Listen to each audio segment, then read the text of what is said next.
여러분들 우리가 교회를 함께 지금 어떻게 보면 세워나가는 중에 있습니다. 어느 하는 사람 상관없이 모두의 손길이 필요한 때죠.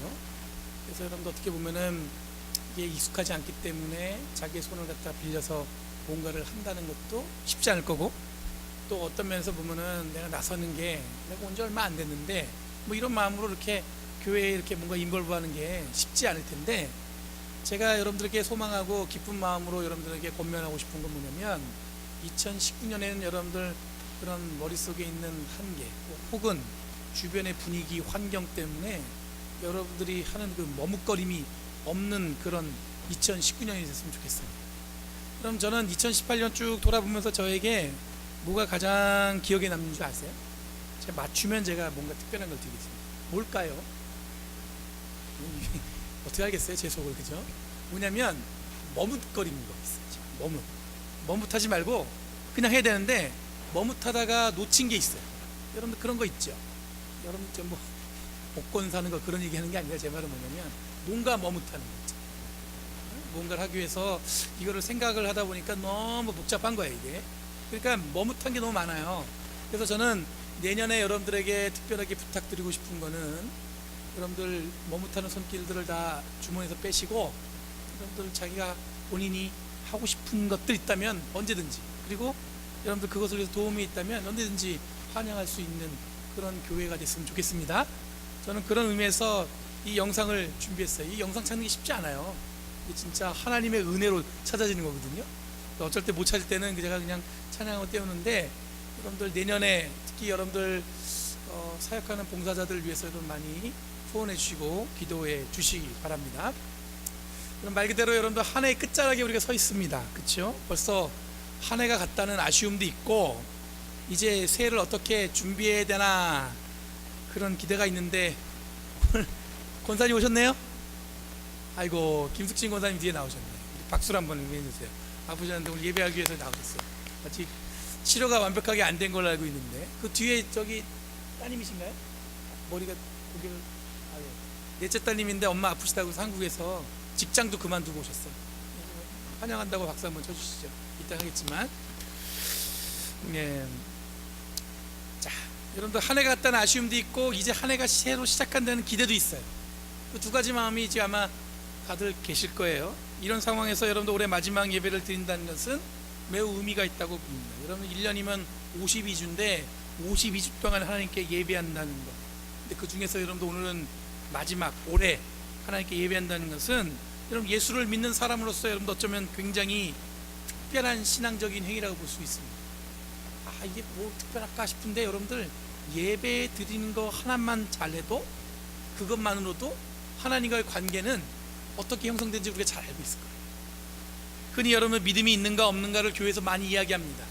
그럼 그거에 대해서 여러분들 우리가 단정적으로 이분은 믿음이 있어, 이분은 믿음이 없어, 그렇게 얘기할 수 없어요. 저도 그렇게 얘기할 수 없고요. 근데 여러분들 누가 아냐면 본인 스스로가 알 수 있는 거예요. 내가 어떤 마음으로 하나님께 예배를 드리는지, 내가 어떤 마음으로 내가 지금 교회에서 살고 있는지, 봉사하고 있는지를 여러분들 우리가 스스로 알고 있다는 거죠. 그런 의미에서 보면 여러분들 오늘 이 시간은 여러분들 우리 모두에게 좀 특별한 시간이 됐으면 좋겠어요. 그럼 시간이 지남에 따라 우리의 태도도 얼마만큼 성숙해지는가가, 그리고 얼마만큼 우리의 마음이 넓어지는가에 대한 질문이 함께 이어질 수 있습니다. 시간이 지나면 뭔가 자라나야 되잖아요. 교회도 이런 게 있잖아요. 계속 시간이 지날 때마다 성장하면 좋겠잖아요. 근데 여러분들 교회 여러분들 오랫동안 다니시면 알겠지만 성장하기도 하고, 어쩔 때도 줄어들기도 하고, 이 목사님 저도 여러분들 그런 거 보면서 참 마음이 타요. 어쩔 때는 교인들이 늘었다가도 어쩔 때는 또 교인들이 나가기도 하고, 이럴 때 좀 제가 어떻게 해야 될까? 하나님께서 저에게 지혜를 주셔서 그걸 잘 대처할 수 있게 해야 되는데, 저도 사람인지라 여러분들 그럴 땐 조바심이라는 게 나거든요. 그런 것처럼 우리의 삶에서 늘 보면 시간이 지나면 말 그대로 여러분들 성장도 하고 성숙도 하고 그랬으면 좋겠지만, 우리가 살아본 인생을 보면 여러분들 시간이 지난다고 해서 성숙해지는 게 아니죠. 시간이 지난다고 해가지고 우리의 마음이 한없이 넓어지는 것도 아니에요. 여러분, 불쑥 예상치 못한 상대방의 반응 때문에 우리 영혼이 무너질 때도 있습니다. 상처도 받고요, 그럴 때도 있는데, 여러분들 이거는 어쩌면 성숙으로 쉽게 물리칠 수 있는 것들이에요. 마음이 넓어지면 여러분 어쩌면 그런 것들은 우리가 반응하지 않아도 될 일도 있습니다. 그래서 여러분 영화를 보시면 여러분들 쉴드라는 게 쳐져요. 그래서 여러분들 보면은 우주선이 쭉 가는데 뭐 공격을 받으면 웬만한 공격이 끄떡이 없죠. 왜냐하면 쉴드가 쳐져 있기 때문에. 그런 것처럼 여러분들 성숙과 우리의 마음이 넓어진다는 것은 우리의 믿음과 신앙생활에 있어서 뭐냐면 얼마만큼 여러분들 견딜 수 있는 힘과 능력을 길러내는 것과 마찬가지예요. 왜 이런 게 필요할까 싶지만 여러분들 실제로 여러분 교회 공동체가 완벽할까요? 그럼 교회는 완벽한 곳인가요? 교회는 완벽하지가 않습니다. 다들 동의하시죠? 교회 안에 여러분들 이런 성숙함과 마음이 넓어짐을 통해서 여러분들 이겨낼 수 있는 힘이 교회 성도들에게 생겨서 교회가 교회처럼 되는 거예요. 처음에는 다 완벽하지 않지만 점점 성숙해지면서 우리는 뭐냐면 이제는 예전에는 어머 어떻게 나한테 저런 얘기를 할 수 있어 하기 때문에 마음이 상하다가도 어떻게 돼요? 나중에는 저분을 이해하니까 이해가 되는 거예요. 그럴 수 있지. 그래서 여러분들 교회는요 이렇게 성숙함이 모아져서 어쩌면 교회가 아름답게 세워져 가는 것 같습니다. 그러니까 여러분 문제 없는 교회, 상처 없는 교회가 있는 것이 아니라 문제를 가볍게 넘길 수 있는 교회가 있는지 아니면 작은 것도 아주 크게 만드는 것도 있어요. 사람마다 성격인데 저 같은 경우도 이게 작은 건데 이거를 쉽게 안 넘어가요. 이게 막 머릿속에서 온갖 복잡한 생각하니까 이 작은 일인데 이게 커져요. 이런 거 경험해 보신 적 있으세요? 저만 그러는군요. 다들 뭐 마음들이 넓으셔서 진짜 작은 것도 막 커져요. 어떤 데는 여러분들 보면 큰 문제도 그거를 어떻게 받아들이냐면 담대하게 아주 쉽게 하나님께서 이 일이 우리에게 주어진 사명이 있겠지 이런 마음으로 담대하게 받아들일 수 있어요. 제가 우리 성도님들하고 얘기하다 보면은 그 어려운 과정을 지나온 것을 보면은 어떻게 저렇게 믿음을 지키고 잘 견디고 여기까지 오셨을까 이렇게 감동하는 경우가 있습니다. 그런 것처럼 믿음의 성숙과 성장이라는 것은 다른 게 아니라 나에게 닥친 어려움과 그리고 고난을 어쩌면 이겨낸다는 표현이 아니에요. 그것을 어떻게 해요? 내가 그냥 탁 받을 수 있게끔 되는 거라는 그 생각이 들었습니다. 그리고 교회가 사랑이 없습니다. 교회인데 왜 그럴까요? 이렇게 물어본 분들 계세요. 그런 질문에 교인들의 문제이기도 하겠지만 한편으로는 뭐냐면 성숙과 이 마음이 넓어짐을 통해서 이제 웬만한 건 가볍게 넘길 수 있는 여유가 없다는 표현이 맞는지 모르겠어요. 제가 예전에 한번 얘기한 것 같은데 조선의 성종 때 손수효라는 사람이 있었어요. 그 사람이 잘하는 게 뭐냐면 아주 글을 잘 써요. 썼다면 글 자체가 아주 명필해요. 근데 그분의 단점이 뭐냐면 술을 너무 좋아해요. 그러니까 매번 왕이 만나면 이 성종이 만나면 이 사람은 멀쩡한 정신이 없어요. 늘 취해 있는 거예요. 그래서 왕이 어느 날 그랬습니다. 은잔을 선물을 주면서 하루에 너는 이 3잔만 마셔라. 맨날 이렇게 취해 있는 사람이 하루에 3잔만 먹는다는 게 말이 되겠어요? 그래서 어느 날 또 왕이 급하게 어디다가 글을 써야 돼서 보내대서 불렀습니다. 근데 어떻게 했을까요? 이 손수현 사람이 어떻게 돼 있었을까요? 취해 있었어요. 왕이 너무 화가 났습니다. 아니 하루에 은잔만 3잔만 먹으랬더니 너 왜 취했냐? 그랬더니 잔을 보여주는데 요만한 은잔을 갖다가 두들겨 가지고 어떻게 만들었어요? 사발로 만들어 버린 거야. 이만한. 그리고 하루에 3잔. 왕이 꾸짖다가 화가 나서 그냥 어떻게 하겠습니까? 글을 쓰랬더니 그럼에도 불구하고 그 상황에서도 명필로 글을 썼어요. 그럼 내용은 이런데 우리에게 주어진 마음도 어떠면 여러분들 이런 작은 은장과 같습니다. 처음부터 우리의 마음이 넓고 모든 것이 완벽하면 좋은데 우리 모두가 다 어떻게 보면 부족하다고 얘기할 수 있잖아요. 그래서 여러분들 우리가 이 세상을 살면서 우리들이 해야 될 노력은 뭐냐면 이 조그만 은장 같은 우리의 마음을 정말 잘 단련시켜 가지고 크게 넓히든지 아니면 그 안에 여러분들 보면은 뭐 이것저것 막 담겨 있는데 그것을 싹 비우든지 하는 일들이 어쩌면 여러분들 우리가 신앙생활 하면서 훈련해야 될 어떤 그런 귀중한 삶인 줄 믿습니다. 예수님을 만나고 여러분 은혜 가운데 있는데 여러분들 은혜에 있는 사람들 여러분 특히 여러분들 예수 하나님의 은혜 뜨거운 사람들이 금방 여러분 시험에 닥치는 경우를 많이 봐요. 그건 뭐냐면 신앙생활은 주님을 만남과 동시에 시작하지만 그 삶의 여정 신앙생활은 어떻게 해야 되냐면 우리의 마음을 두들기고 우리의 마음을 비울 수 있는 훈련이 돼야 된다는 얘기예요. 되나?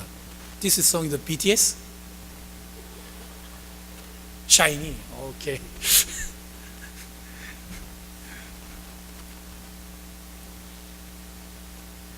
여러분, 예수님의 믿는다는 것은 축복의 길로 접어드는 것을 의미하는 것이 아니라 겸손과 성숙으로 마음이 넓어지는 것을 위해서 노력하는 그의 삶으로 여러분 주님과 동행하는 시간인 줄 믿습니다. 시간이 지나면 자연스럽게 성장하면 좋겠지만, 마음이 넓어지면 좋겠지만, 여러분 그렇지 못해요. 그러니까 지금 한 해를 마무리하는 이때에 내가 얼마만큼 성장했는지, 성숙했는지를 돌아보는 것은 저는 매우 중요하다는 생각이 들었어요. 그래서 제가 돌아보니까 저한테 부끄러운 게 많아요. 머뭇한 게 많아요.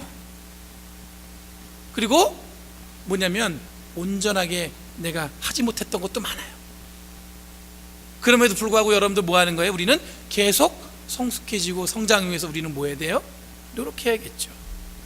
여러분, 오늘 읽은 본문에 평행하는 본문이 있습니다. 그럼 제가 이 교회력으로 설교하는데, 오늘 본문에서 평행하는 읽은 그 골로새서 말씀 말고 구약에 평행하는 말씀은 사무엘상 2장 18절에서 20절 말씀이에요. 그리고 신약성경은 누가복음, 복음서는 누가복음 2장 1절에서 14절 말씀입니다. 여러분, 이 누가복음 2장 1절에서 14절 말씀은 예수님에 대한 유일한 어떤 성장 과정에 대해서 담겨져 있습니다. 원래 아기 예수님 말고는 그 다음에 딱 청년 예수님, 공생애를 시작한 예수님이 등장하거든요. 근데 누가복음에 보면은 2장 1절 14절에 보면 그 부모님이 마리아와 요셉이 예수님을 데리고 여러분들 그 6월절에 그 예루살렘 성전을 갔다가 돌아왔는데 와보니까 뭐예요? 예수님이 안 계셔요. 어린 예수가. 좀 이해가 안 되는데 이 아이를 예루살렘에다가 잃어버리고 온 거예요, 집에. 그래서 3일 만에 쫓아가서 봤더니 뭐하고 있냐면 예수님이 성전에서 율법 교사들하고 그 말씀을 갖고 논쟁하고 있는 거예요. 그러면서 끝내는 말이, 이렇게 지혜로운 아이는 처음 봤다, 이렇게 끝내거든요. 여러분, 사무엘상에서도 여러분들 2장 18절 20절 말씀에 뭐가 등장하냐면 사무엘이 등장하는데, 하나님의 일을 하기 위해서 사무엘이 지금 뭐하냐면 어린 나이에 성전에 맡겨져 있는 거예요. 그래서 어머니가 1년에 한 번 성전에 찾아가서 옷 같은 걸, 옷가지를 갖다가 가져다 주는 장면이 2장 사무엘상 2장 18절에서 20절 말씀이에요. 그 얘기는 뭐냐면 누가복음에 예수님의 어린 시절, 사무엘상은 사무엘 어린 시절을 보여주는데, 공통적인 건 뭐냐면 어린 아이들이 성전에서 지낼 수 있었다는 거예요. 그러니까 여러분 뭐냐면, 여러분 성전에서 이 제사장이 아이들을 이렇게 놓고 뭐냐면, 여러분들 요즘에 이 캐톨릭에서 보면은 이게 복사처럼 아이들이 이렇게 쭉 같이 들어오잖아요. 그 아이들이 그런 것처럼 아이들이 교회 안에서 이렇게 자라게 돼 있어요. 그래서 이 제사장들이 원하는 것들을 이렇게 도와주고 훈련도 받고 교육도 받고 그런 게 있는 거예요. 그런 걸 보면 예수님을 어떻게 보면 자연스럽게 성전에서 돌봤던 이유는 뭐냐면 그 중에 하나이었을 거라고 아마 생각했을 것 같습니다. 그런데 여러분들, 예수님도 그렇고 사무엘도 그렇고 성전에서부터 이 어릴 때 모습은 뭐냐면 아이 같지 않고 어떤 모습이었냐면 성숙한 모습으로 등장해요. 하나님의 사람, 택함 받은 사람에게 주어지는 특별함이 있는데, 그 부분에 대해서 정확하게 사무엘도 알고 있었고 예수님도 알고 있었습니다. 오늘 읽은 본문의 12절 말씀에 보면은 이렇게 등장합니다. 하나님의 택하심을 입은 사랑받는 거룩한 사람, 이런 문장이 등장해요. 하나님의 택하심을 받은 거룩한 사랑받는 사람. 여러분, 이 문장은 여러분 우리들에 대한 얘기도 마찬가지입니다. 하나님의 사람이고 택함 받은 사람, 이건 여러분 쉽게 기독교인들에 대한 어떤 정의입니다. 그러니까 여러분들, 우리가 교회 다닌 사람, 이게 아니라 좀 더 구체적으로 얘기하면 뭐냐면 우리는 하나님의 택하심을 입은 사람이고 뭐 하는 사람이에요? 사랑받는 거룩한 사람이에요. 이게 우리의 데피니션이에요. 정의.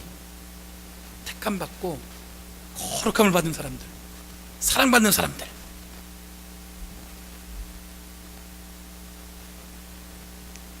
그런데 여러분, 그 사람은 어떤 사람이냐면 13절에 이어서 나오는데, 동정심과 친절함과 겸손함과 온유함과 오래 참을 옷을 입을 것처럼 입는 사람이라고 등장하고 있어요. 문장은 간단한데 되게 어려워요. 하나님의 택하신 사람, 사랑받는 사람, 거룩한 사람 하면 여러분들 우리 마음이 어때요? 좋죠?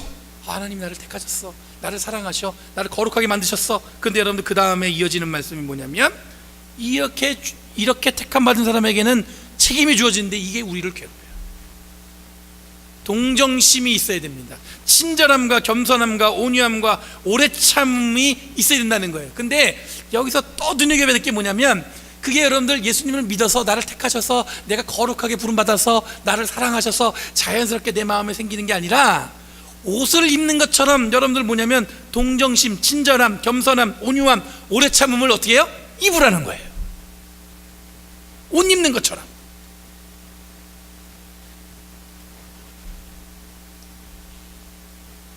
이 말은 원래 우리의 본성들은, 우리의 마음은 동정심과 친절함과 겸손함과 온유함과 오래 참음이 그렇게 가득할 수 없다는 거예요. 아무리 주님이 우리를 사랑하고 내가 예수를 믿는다고 해도 우리 안에 온유함과 오래 참음과 겸손함과 이런 것들이 여러분들 자연스럽게 생겨나는 게 아니라는 거예요. 어떻게 생길 수 있느냐 하면 옷 입는 것처럼 입어야 된다는 거예요. 옷 입을 때 한번 생각해 보세요. 집에 있는 거 여러분 옷 입을 때 오늘 교회 가는데 슈 보고 그냥 아무거나 보지도 않고 확 집나요? 아니에요. 가장 나에게 마음에 드는 것, 지금 이 시기에 맞는 옷 골라 입죠. 그렇죠? 반응들이 없었어요. 맞죠? 골라 입잖아요. 근데 그런 거와 마찬가지로 우리는 여러분들 하나님의 사람으로서 택함받은 우리들이 여러분들 뭐냐면 옷을 입는데 거룩한 것들로 골라 입어야 된다는 얘기예요. 어떤 분들 이것 때문에 겉과 속이 다르네 뭐 이렇게 얘기할 수 있겠지만, 여러분들 이게 겉과 속이 다른 의미가 아니라고요. 뭐냐면 내가 하나님으로부터 부름받았으니까 이제 나는 뭐예요? 예전에 입었던 옷은 이제 더 이상 안 입고 뭔 옷을 입는다는 거예요? 온유함과 감사함과 겸손함과 오래 참음의 옷을 내가 입겠다는 거예요. 추운 곳에 나가는데 반팔 입고 나간 사람 없습니다. 그렇죠? 광야로 나가는데 여러분들 어떤 마음으로 가겠어요? 정말 두렵고 떨리는 마음으로 하나님 부르신다는 그 거룩함을 갖고 나가야겠죠. 아무 생각 없이 아무 옷이나 입고 갈 수 없는 겁니다. 그러니까 여러분 교회에서 아직도 겸손하지 않고 친절하지 않고 동정심 없는 사람을 만나셨다면 아직은 그 옷을 입지 못했다 이렇게 이해하시면 되는 거예요. 아니요, 사람이 저럴 수 있어 이렇게 할 필요가 없는 거예요. 아직 그런 옷을 입지 못했구나. 여러분 이어지는 본문은 우리를 더 궁지에 몰아넣습니다. 뭐냐면 서로 용납하라고 합니다. 그리고 용서라고 합니다. 왜냐하면 주님이 우리를 용서하신 것처럼 용서라는 거예요. 그 옷을 입으면 여러분들 그렇게 당연히 해야 되는 일이에요. 용서하고 관계하고 서로도 말을 하고 모든 것에 사랑을 더하고 그리스도의 평화가 마음을 지배하도록 하라고 얘기하고 있습니다. 평화로 부름받은 사람이니 여기에 있는 모든 분들도 한 몸이라고 이야기하고 있습니다. 그리고 비로소 그때서야 하나님께 어떻게 할 수 있어요? 감사할 수 있다. 감사가 가장 쉬운 것 같은데 감사가 맨 마지막이에요. 옷도 입어야 되고요. 그 다음에 그렇게 하면서 서로 사랑하고 용서하고 그 사람과 함께 하면서 그 다음에 나중에 뭘 할 수 있는 건 마침내 감사할 수 있는 거예요.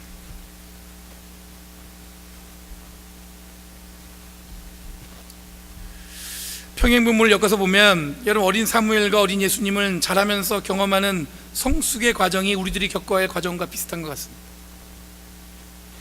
우선 하나님의 택하심을 받은 사람, 사랑받는 사람, 거룩한 사람이라는 사실을 인식해야 됩니다. 내가 하나님께 택함 받았구나. 내가 거룩한 사람이구나. 내가 사랑받는 사람이구나. 이게 우리한테 먼저 마음속에 깊이 자리 잡고 있어야 돼요.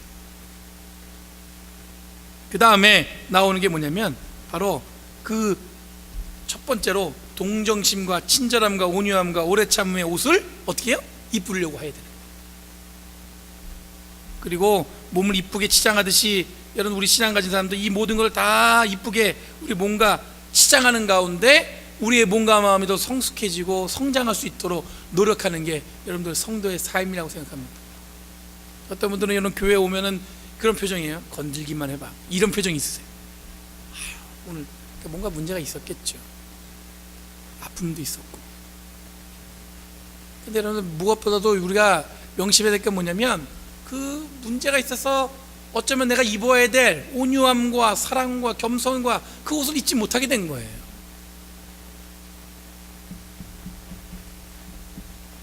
여러분 한 해를 마무리하는데 오늘 읽은 본문이 특별한 것은 얼마만큼 내가 성숙했는가를 가늠해 보면서 한 해를 마무리했으면 좋겠습니다. 얼마나 성숙해졌는가, 얼마나 마음이 넓어졌는가. 시간이 이렇게 지났는데 얼마나 더 성장했는가. 저희 교회가 올해로 23년, 내년에 24년인데 그렇게 된 교회 치고 어떻습니까? 여러분들 볼 땐 성숙하고 성장하고 여러 가지로 볼 때 만족스럽습니까? 아니면 아직까지도 부족합니까?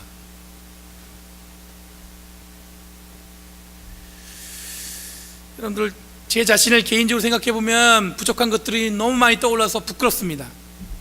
그렇지만 그럼에도 불구하고 하나님께서는 오늘 우리에게 말씀하신 것처럼 내가 너를 사랑한다, 너를 거룩하게 하겠다, 너를 따로 택하였다, 이 말씀이 저를 계속 사로잡고 있는 거예요.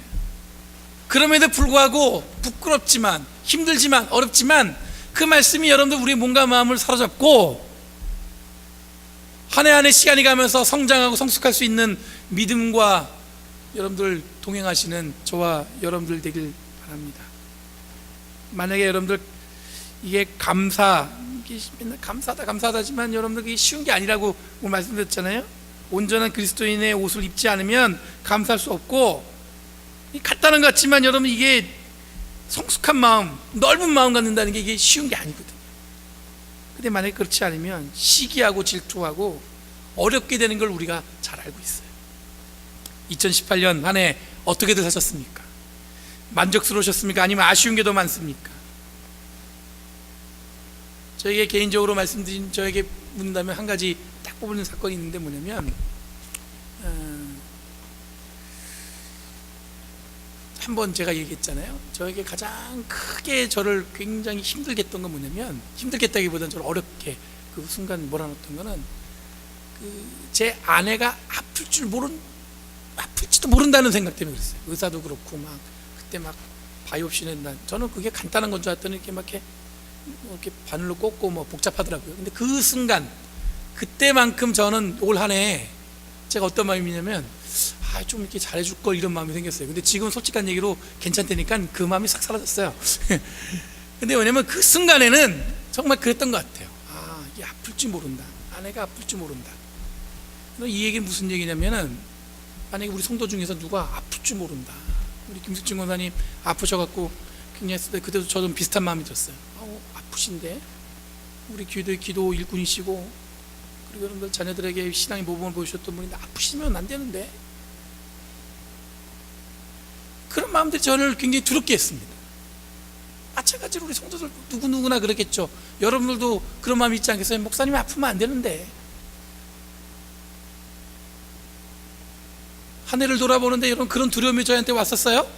근데 이제 2019년에 우리가 기대하고 소망할 것은 뭐냐면, 그 아픔과 그 어려움을 하나님은 어떻게 하셨어요?